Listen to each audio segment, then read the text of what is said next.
Livro de Jonas, capítulo de número 4. Nós vamos ler do verso 1 ao verso 11.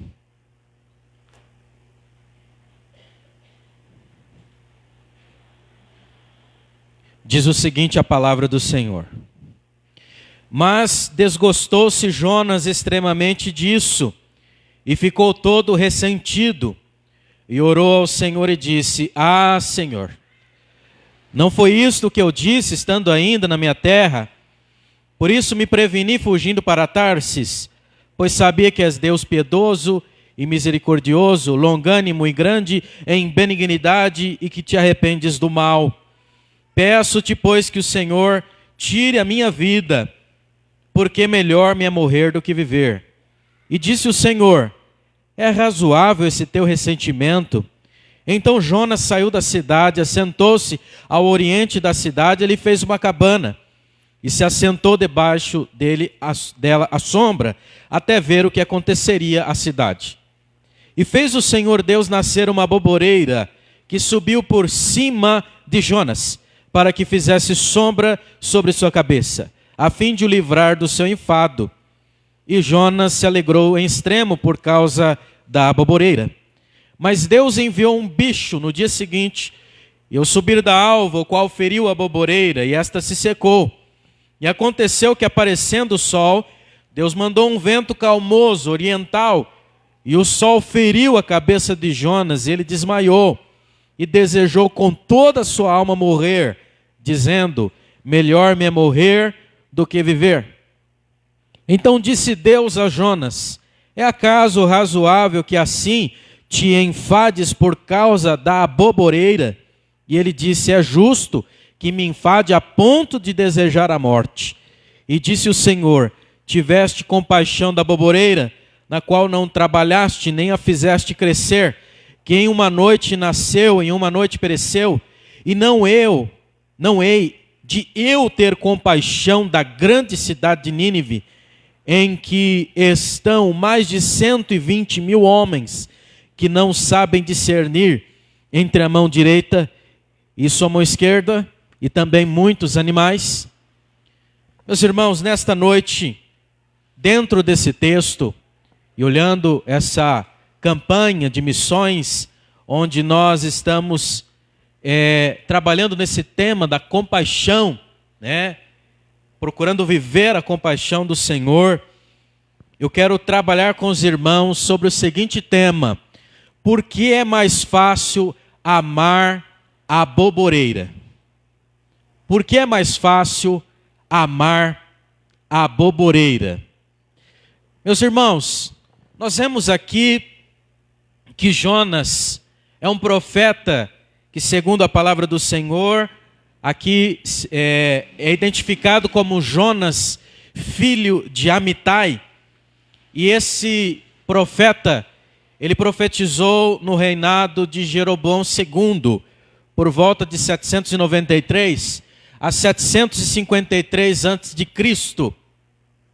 E o livro de Jonas relata uma experiência do profeta, em que ele é enviado à cidade de Nínive para levar a mensagem de condenação de Deus para aquela nação. Só para os irmãos entenderem, Nínive era uma cidade que fazia parte do Império Assírio. Foi um império muito poderoso que dominou a Mesopotâmia, antes mesmo do reinado poderoso da Babilônia.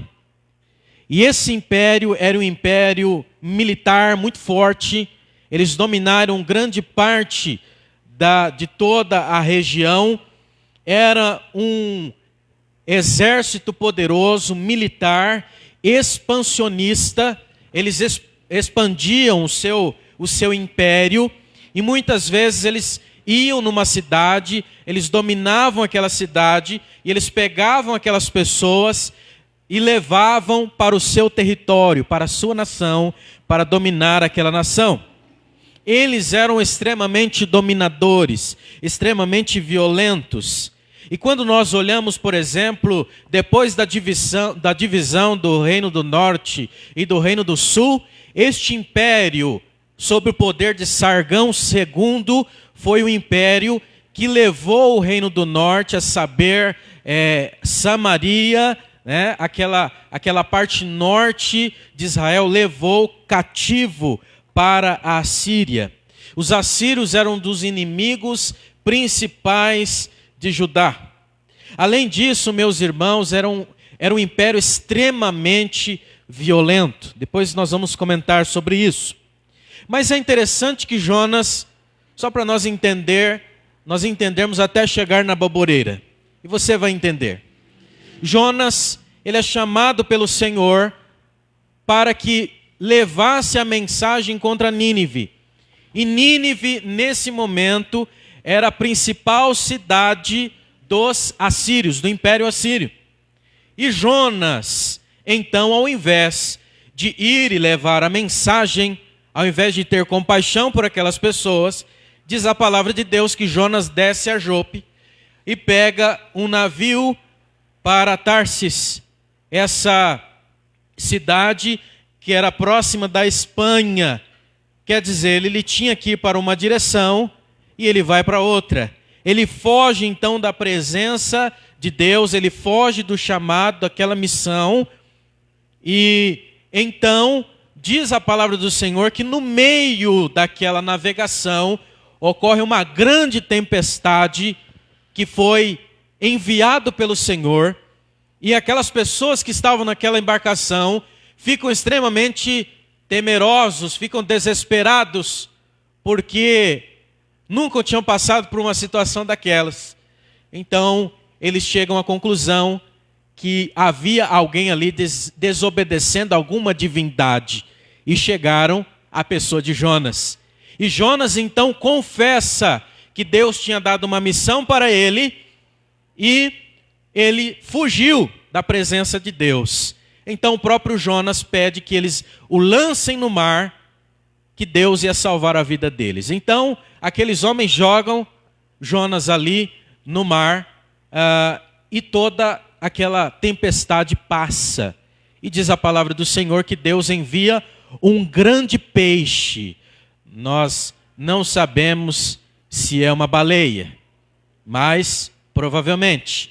Então, traga Jonas, né? Engole Jonas, e diz a palavra do Senhor que Jonas passa ali, né?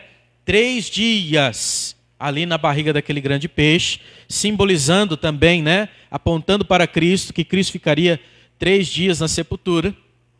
E diz a palavra do Senhor que Jonas clama ao Senhor ali na barriga daquele grande peixe.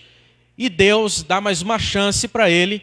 E ele é liberado ali, né, aquele grande peixe cospe Jonas. Então ele se dirige a Nínive para fazer ali a obra do Senhor. A pregação de Jonas chegando a Nínive foi uma pregação extremamente relaxada. Porque Jonas, diz a palavra do Senhor que a cidade de Nínive era grandiosa demais. E para que você pudesse atravessá-la, você precisava de no mínimo 3 dias de caminhada. Jonas prega um dia de forma relaxada, e aquela mensagem mais relaxada de todas. E diz a palavra do Senhor que além de ser uma mensagem relaxada, era uma mensagem com nenhuma misericórdia. Não tinha nenhuma mensagem de compaixão. Era, olha, Deus condenou essa cidade e essa cidade vai ser destruída e pronto, acabou. Essa é a mensagem de Jonas. Irmãos, e diz a palavra do Senhor que Jonas então faz aquele movimento, mas diz a palavra do Senhor que os ninivitas, ouvindo a mensagem de Jonas, o que aconteceu? Houve um arrependimento, irmãos. Mesmo com uma pregação relaxada e mesmo com uma má vontade do pregador. Diz a palavra do Senhor que então Nínive, o rei de Nínive decreta um momento de jejum nacional e o povo se arrepende. O povo se arrepende, o povo jejua, o povo ora, o povo se aproxima de Deus. E Deus, pela sua maravilhosa graça, então se arrepende daquilo que ia fazer com Jonas. Com Nínive, aliás. Jonas fica extremamente irritado. Jonas queria ver aquele povo queimando, não só no físico, mas queimando no inferno. Ele não tinha vontade de ver ninguém vivo. Então Jonas reclama com Deus e diz: Senhor, é por isso que eu não queria vir. Eu sabia que esse povo, havia uma grande possibilidade desse povo se arrepender. E como o Senhor é misericordioso, é compassivo, é bom, é maravilhoso, o Senhor se arrependeria. Então diz a palavra do Senhor que Jonas, totalmente frustrado, vai e faz uma cabaninha, né, ali na beira da cidade e fica observando para ver se o fogo de Deus desceria. Se Deus se arrependeria do seu arrependimento de condenar aquela cidade e condenaria aquela cidade. Então Jonas, diz a palavra de Deus que ele ficou ali esperando. E Deus é maravilhoso. Deus tem os seus grandes propósitos. E diz a palavra que o Senhor produziu ali em Jonas, próximo de Jonas, uma boboreira. E aquela boboreira cresce e faz uma sombrinha em Jonas. E Jonas fica contente, né? Jonas fica alegre por aquela boboreira, porque ele ficou ali na sombrinha só esperando a destruição de Nínive. E diz a palavra do Senhor que Deus envia um bichinho para comer a boboreira. E aquela boboreira que estava fazendo uma sombra maravilhosa em Jonas, então ela se seca. Aí Jonas já estava irritado, né? Aí Deus manda aquele ventinho bem quente na cabeça de Jonas, que faz ele quase desmaiar. Aí ele percebe que a boboreira tinha secado, não tinha mais a boboreira. E ele fica extremamente irritado. Ele fala: não, eu quero morrer.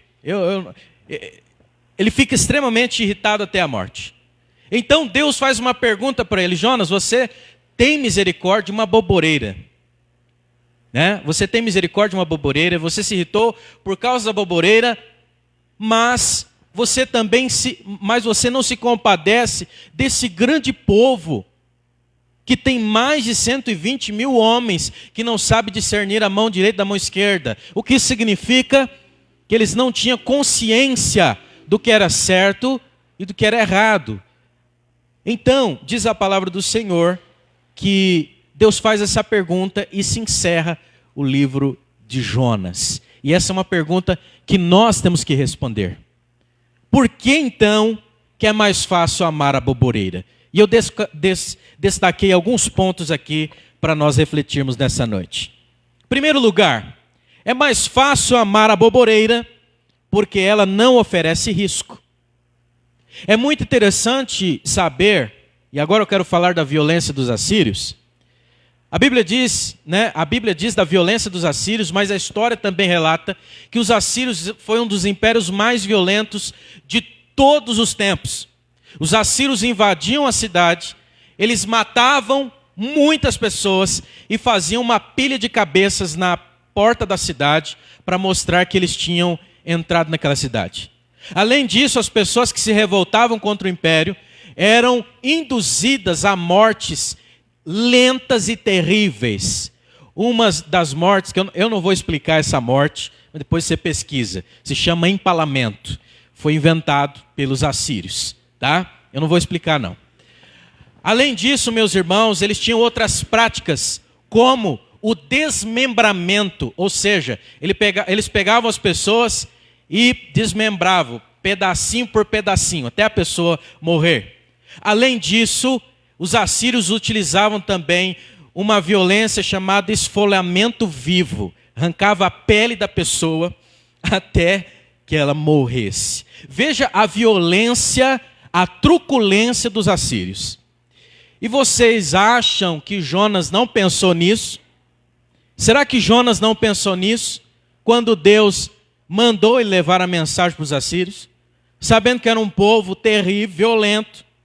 Meus irmãos, e Jonas, ele queria a destruição daquele povo, dos ninivitas, dos assírios, porque era um povo extremamente hostil, um povo extremamente violento. E geralmente quando nós temos esse tipo de visão também, né? Nós temos esse tipo de visão. É assassino, é estuprador, é violento, tem que morrer. Tem que morrer. Não é uma visão comum?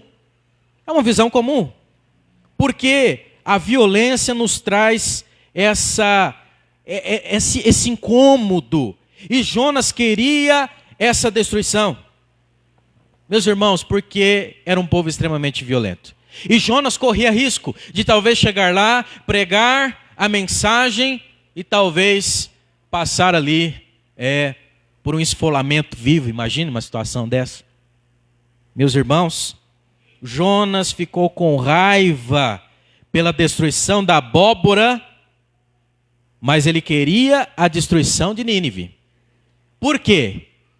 Porque a abóbora, a aboboreira, aquela planta, não oferecia risco como os assírios. É fácil amar uma aboboreira, não é? É fácil, porque ela não oferece risco. Aliás, ela estava até fazendo uma sombrinha gostosa para ele. Meus irmãos, e fazer missões é correr risco. Fazer missões é amar pessoas que naturalmente nós deveríamos odiar. É isso. Mas Jesus já nos alertou dizendo o seguinte: eis que vos envio como ovelha em meio aos lobos. Portanto, sede prudentes como as serpentes, inofensivos como as pombas. Acautelai-vos, porém, dos homens, porque eles vos entregarão aos sinédrios, vos açoitarão nas suas sinagogas. Sereis até conduzidos à presença dos governadores e dos reis por causa de mim, para lhes servir de testemunho a eles e aos gentios. Mas quando vos entregarem, não vos dê cuidado como o que haveis de falar, porque naquela mesma hora vos será ministrado o que haveis de dizer. Porque não sois vós quem falará, mas o Espírito de vosso Pai é que fala por vós. Diz em Mateus capítulo 10, versos 16 a 20. Jesus disse que fazer missões é correr risco. É evangelizar pessoas violentas. É evangelizar pessoas ignorantes. É evangelizar pessoas que a nossa visão, deveria ser excluídas. Mas são essas pessoas que Deus deseja alcançar. Esse tipo de gente que Deus deseja alcançar. E por que nós evangelizamos pouco? Porque não queremos correr risco. Não queremos correr risco. Existe um risco em evangelizar. Não só da resposta das pessoas, mas o risco, né? O risco de sermos encarados da maneira errada, né? E isso é muito ruim quando nós olhamos apenas para os riscos. E eu gostaria de fazer uma pergunta. Quem aqui teria coragem de levar o evangelho no local mais perigoso da favela do Rio de Janeiro?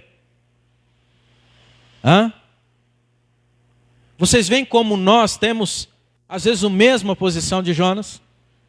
Nós queremos evangelizar em certos locais, mas em outros não. Por quê? Tem um risco. Meus irmãos, mas por isso que nós gostamos mais de ficar na sombra da aboboreira. Porque é muito mais cômodo.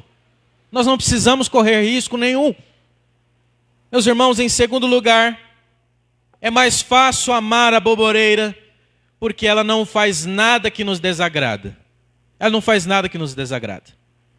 Algumas razões, eu quero destacar aqui algumas razões, porque Jonas se sentia confortável de estar próximo à aboboreira, né? E eu quero que você pense comigo. Em primeiro lugar, por que é confortável estar próximo da aboboreira? Porque a aboboreira não fala, né? A aboboreira não fala. Então a aboboreira não vai falar nada que nos desagrade. A aboboreira não dá palpite, não é verdade? A aboboreira não tem conduta imoral.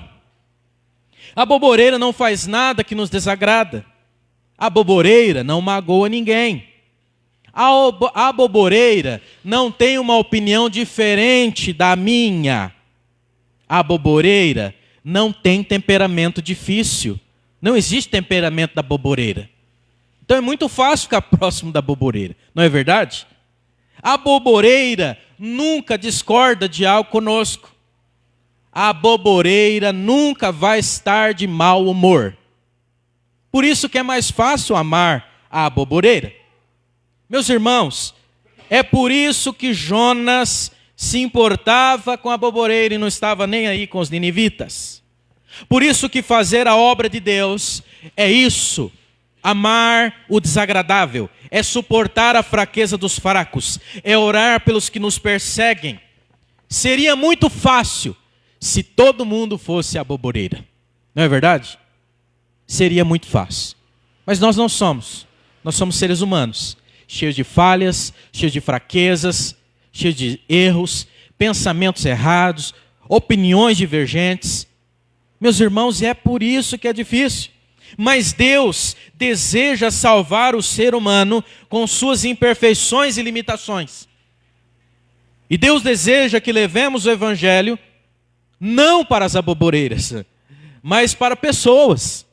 E a maioria delas, a maioria das pessoas são problemáticas. Mas esse é o desafio do Evangelho, não é? Esse é o desafio do Evangelho. Esse é o desafio. E em Lucas capítulo 6, verso 32 a 36, Jesus diz o seguinte: e se amardes aos que vos amam, que recompensa tereis? Também os pecadores amam os que os amam. E se fizerdes bem ao que vos fazem bem, que recompensas tereis? Também os pecadores fazem o mesmo. E se emprestardes àqueles de quem esperais tornar a receber, que recompensa tereis? Também os pecadores emprestam aos pecadores para tornarem a receber outro tanto. Amai, pois, aos vossos inimigos, fazei bem, emprestai sem nada esperardes. E será grande o vosso galardão, e sereis filhos do Altíssimo, porque Ele é benigno até para com os ingratos e maus. Sede, pois, misericordiosos, como também vosso Pai é misericordioso.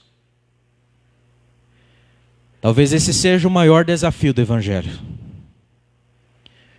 Porque o Evangelho, se você viver de qualquer maneira, sem nenhum compromisso, é muito fácil.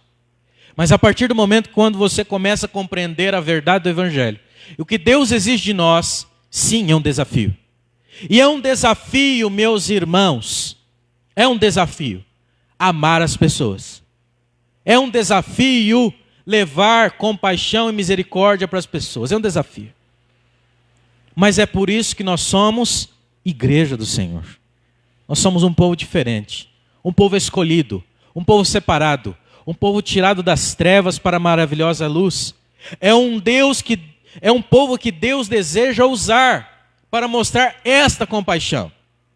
Mas, meus irmãos, a verdade é que Jonas se importou com a boboreira, porque essa boboreira não lhe dava trabalho. Não dava trabalho. E gente dá trabalho, irmãos? Não. Né? Gente não dá trabalho, não. Talvez eu seja o primeiro a dar trabalho. Irmãos, e é por isso que nós somos desafiados a ter compaixão. E Deus lança isso em rosto de Jonas.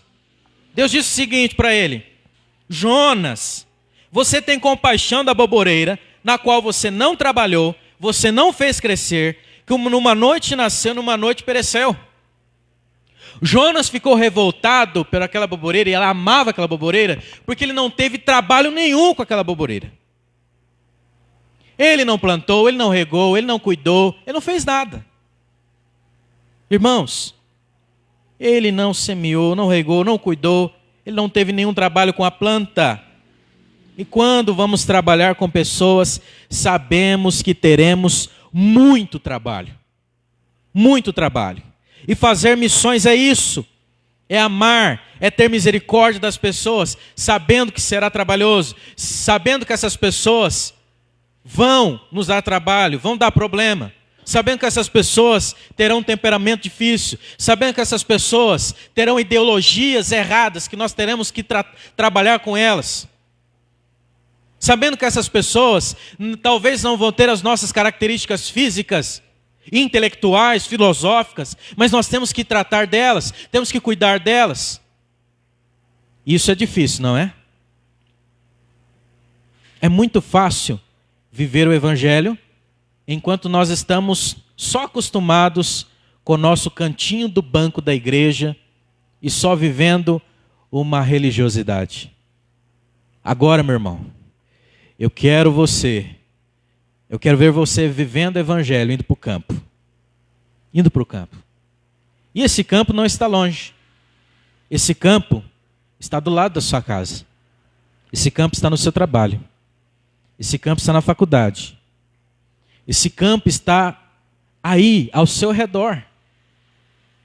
Mas você pode dizer, não, pastor, mas é muito difícil. Então você está pensando como Jonas. Meus irmãos, em terceiro lugar, é fácil amar a boboreira, enquanto a boboreira nos cede a sua sombra. Jonas amava a boboreira por causa da sombra que ela cedia. Ele só gostava da boboreira por causa do quê? Por causa do quê? Da sombra. Por que a maioria dos crentes tem dificuldade de fazer missões e olhar com misericórdia para pessoas que necessitam? Porque geralmente não há uma recompensa imediata. Não há uma recompensa. As pessoas pensam, mas o que eu vou ganhar com isso? Né? O que eu vou ganhar com isso? E não há uma recompensa imediata. Aliás, o trabalho missionário, o trabalho de evangelização é uma plantação que você planta, você rega, você cuida e às vezes os resultados são demorados. Demora para você ver alguns resultados, alguns vêm rápido, outros demoram. Mas a maioria das pessoas só gostam de alguma coisa ou só fazem algo quando recebem algo em troca. E fazer a obra de Deus é fazer sem esperar. E muitas pessoas só gostam de nós enquanto temos algo a oferecer. Quando você deixa de oferecer aquilo, aquela pessoa já não gosta mais de você. Esse é o amor de Jonas, é o amor falso. É o amor que só pensa na recompensa. É o amor que só quer algo em troca. Jonas amava a boboreira porque ela estava oferecendo algo para ele. Agora, vamos pensar o seguinte. E se Jesus pensasse assim? E se Jesus pensasse assim?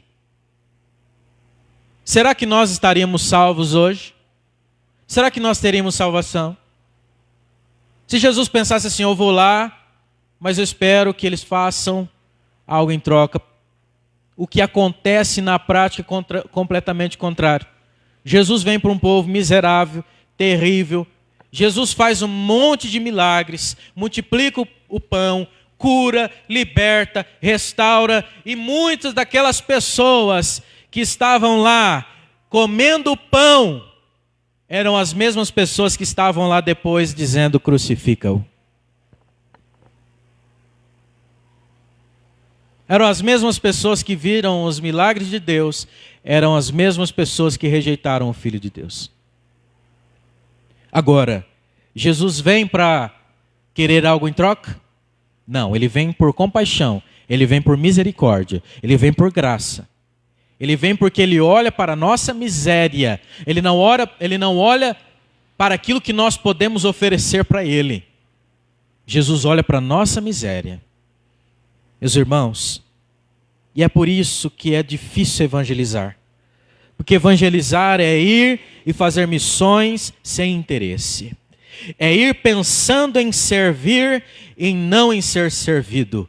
E essa era a mentalidade de Cristo. Em Marcos capítulo 10, versos 43 a 45, Jesus diz, mas entre vós não será assim. Antes, qualquer que entre vós quiser ser grande será o vosso serviçal. E qualquer que dentre vós quiser ser o primeiro, que seja servo de todos. Porque o Filho do Homem também não veio para ser servido, mas para servir e dar a sua vida em resgate de muitos. Aleluia. Ainda bem que Jesus não foi como Jonas. Ainda bem que Jesus não foi como Jonas. Porque se Jesus fosse como Jonas, acredito que nenhum de nós estaria aqui nesta noite. Meus irmãos, fazer missões em quarto e último lugar, fazer missões e evangelizar, é amar mais as pessoas do que as coisas. Fazer missões e evangelizar é amar gente. Eu não estou falando que isso é fácil, não. Tá? Eu não estou falando que isso é fácil. Mas é algo que nós temos que viver. Às vezes a nossa religiosidade, o nosso evangelho, se torna apenas a religião das coisas. Onde nós gostamos de coisas. Nós gostamos do microfone. Gostamos do púlpito. Né? Gostamos dos instrumentos. Gostamos dos bancos. Gostamos do conforto, do comodismo. Mas, quando fala a respeito de pessoas, a gente quer bem longe. Jesus ensinou isso? Não. Jesus ensinou que nós devemos amar mais as pessoas do que as coisas. E Deus faz essa questão para Jonas. Ele diz: Jonas, você ama a boboreira, mas olha a quantidade de pessoas que existem nessa cidade. Olha a quantidade.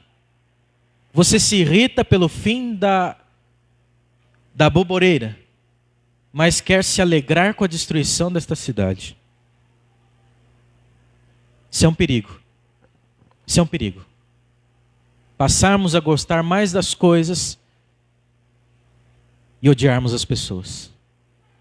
Isso é uma visão que está, às vezes, oculta no coração das pessoas. Talvez você já pensou isso. Eu já ouvi uma vez de uma aluna, eu dando aula, e uma aluna falou: por que eu preciso de pessoas, professor? Por quê? Por que eu preciso dos outros? Meus irmãos, essa é a mentalidade que está sendo introduzida. E infelizmente, há muitas igrejas nesse tempo que só gostam, só gostam deles mesmos. Virou o clube do bolinha. Não entra ninguém, A gente gosta das nossas apresentações. Nós gostamos das nossas músicas. Nós gostamos do nosso espaço. Nós gostamos do nosso conforto. Mas não gostamos de pessoas. É a crise de Jonas.